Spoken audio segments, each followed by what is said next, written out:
Hello, my name is Genevieve. I am one of the newer members of the PCC and recently penned a rather interesting nativity.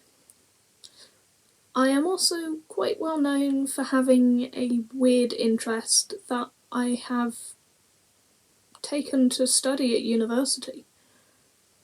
I admit, I love insects.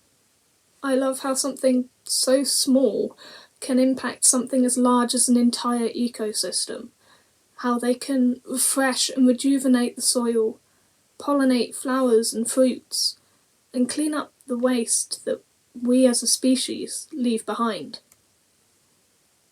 One of my favourites is a scavenging beetle known as the sexton beetle.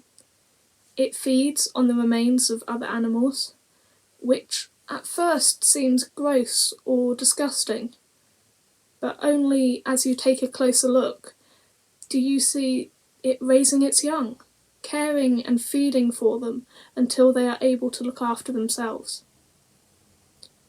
We often miss these small things in God's creation and forget how they can make such a large impact.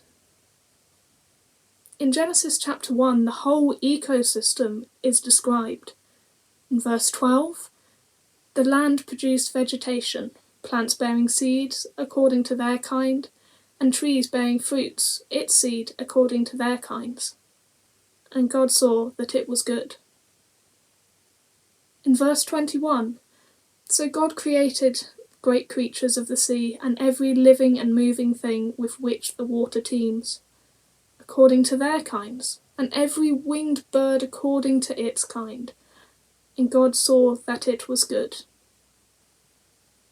And again, in verse 25, so God made the wild animals. God made the tame animals and the small crawling animals to produce more of their own kind. And God saw that it was good. That it was good. But can we say it's good now? A few weeks ago, I watched a documentary which was released in the first lockdown many months ago. It was called Extinction: The Facts. And just as I had personally expected, it was bleak. It showed images of meandering koalas while large forest fires ravished the environment behind it, and fishing trawlers decimating the seafloor. It broke down many facts. 30% of soil globally is badly degraded, and 75% of the land surface area has been altered to feed just one species: humans. Wildlife populations have declined 60% since 1970. 1 million plant, animal and insect species are threatened with extinction just this century alone. This was before we mentioned that 90% of the world's wetlands have been drained or destroyed, and the average UK resident consuming 4 times as much of the Earth's resources as the average Indian.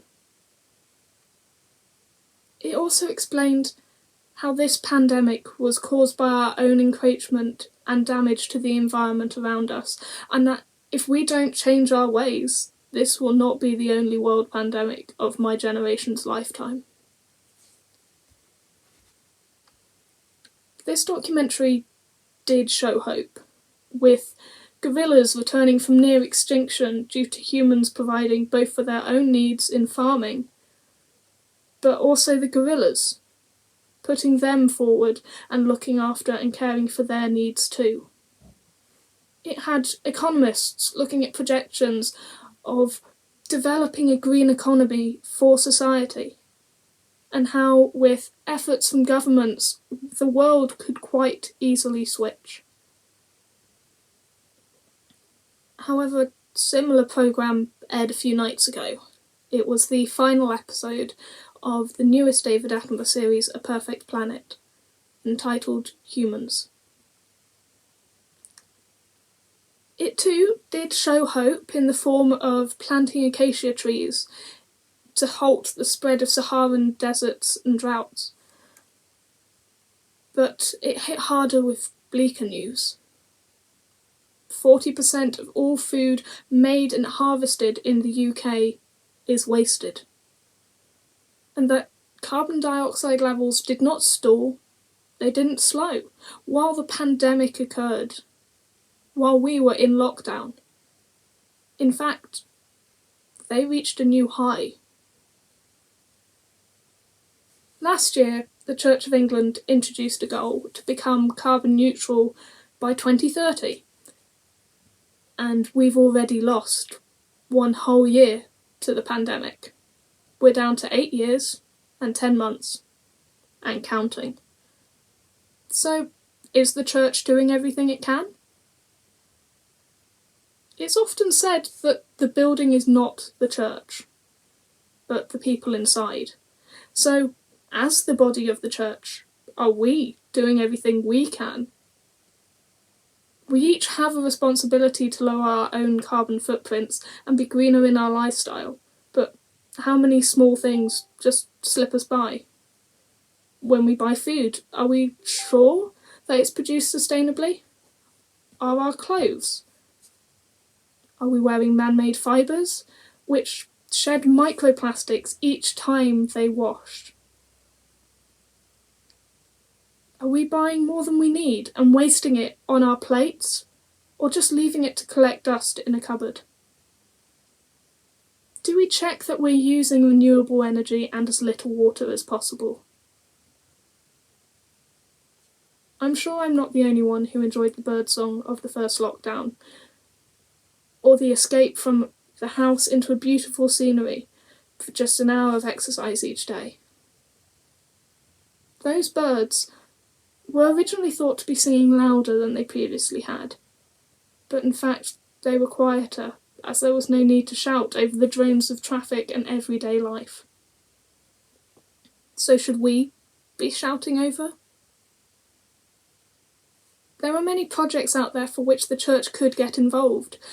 One such is a Christian charity called A Rocker, which started the campaign Eco Church, where a church can choose to become more environmentally friendly and look at small things to change and taking the first small steps before getting bigger and trying to reach harder goals. God looked at what they had made, and it was good. Can we make it good again?